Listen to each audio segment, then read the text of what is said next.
medyo kako, sinabi ko yung totoo na pasensya na sir kasi hindi pa po ako nakapag-ship dyan ng cages at saka RTL. No idea at all. So mahirap naman po kasi yung pag hindi mo pa kabisado. Sayang, sabi nila.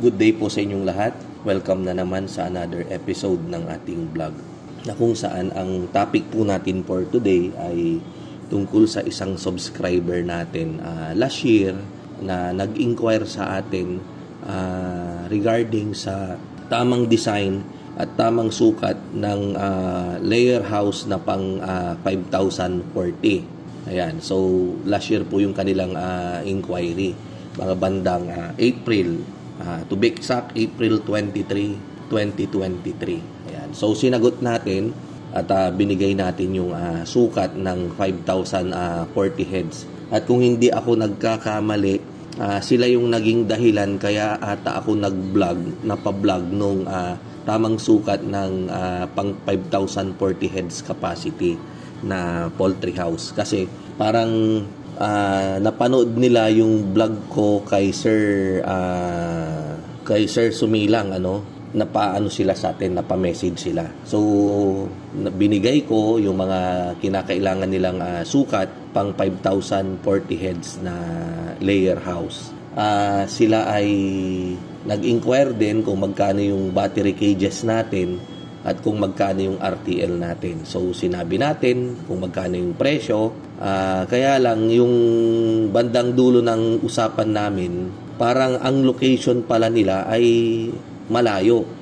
Sila po ay nasa Gensan, General Santos City sa Mindanao. Medyo kako, sinabi ko yung totoo na pasensya na sir kasi hindi pa po ako nakapag-ship dyan ng cages at saka RTL. So hindi ko po alam yung sistema at hindi pa rin ako nakakapunta ng Gensan.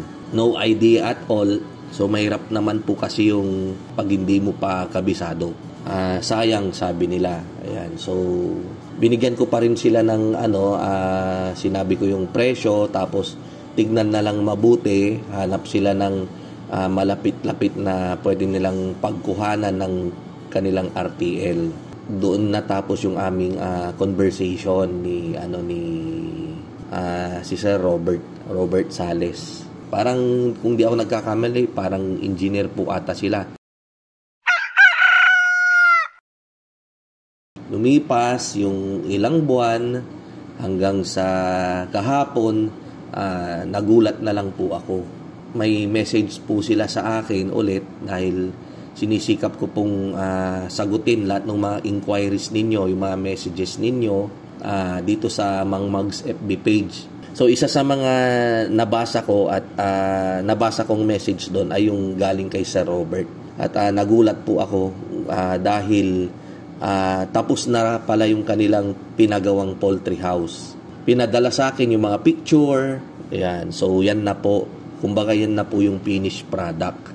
Ayan. So, ang sabi ni Sir Robert sa akin, nakapagkarga na raw sila ng 3,000 heads na RTL. And then, yung 7,000 heads ay sa April daw po. Ayan. And then, nakabili na rin sila, syempre, ng battery cages. Nangihinayang nga po si Sir Robert kasi kung malapit lang daw po sana ako sa kanila ay sayang, para kahit papano may negosyo daw po kami. Ayan. So naintindihan ko yun sir. Nangihinayang din ako. Nasa Luzon po ako, andyan po kayo sa Gensan. Natuwa lang rin po ako Sir Robert kasi imagine from sketch, parang pinag-usapan lang natin sa chat, tinanong nyo yung mga sukat, tapos ngayon nasa into reality na. Natanong ko rin kung ilang hectare yung kanilang property, ay parang nasa 9 hectares po ata. Happy farming po sa Robert. Ayan. And then tignan nyo nga naman, parang ako nagwa-wonder din po ako habang nagsasalita ako rito, kahit paano nakakapulot po kayo ng mga idea sa pamamagitan ng aking pagbablog. Natutuwa po talaga ako kapag nakakabasa ako ng mga messages. Bumili man kayo o hindi sa akin, importante po kahit paano natutulungan ko po kayo sa pamamagitan ng pagbibigay ng mga sukat. Halimbawa po sa simpleng sa simpleng 48 heads capacity, 96 heads capacity, sa simpleng gamot, sa mga sipon, yan, yung mga ganyang idea. May nag-message din sa akin na sabi, ang tagal mong sumagot, ganun siya. Pero tumatawa naman, hindi naman siya galit. Ayan, so kako, pasensya na po talaga kayo ma'am, kasi sa dami rin talaga ng yung inbox ko. Sabihin na po natin, siguro minimum 50. Daily po yun. So, kung hindi po ako makasagot ng 3 araw, so, patong-patong po yun. 150 messages po yun. Plus po yung mga nauna. So, talagang pasensya na rin kayo kapag sumagot po ako, direct na lang po talaga dun sa mga katanungan ninyo. Minsan, hindi na po ako nakakapag good morning or good day. So, ipagpaumanhin nyo po. Meron din tayong mga inquiries na 2,000 heads capacity, 2,112 dyan ata sa may Ilocos Sur. Ayan, so nasagot ko naman po yan.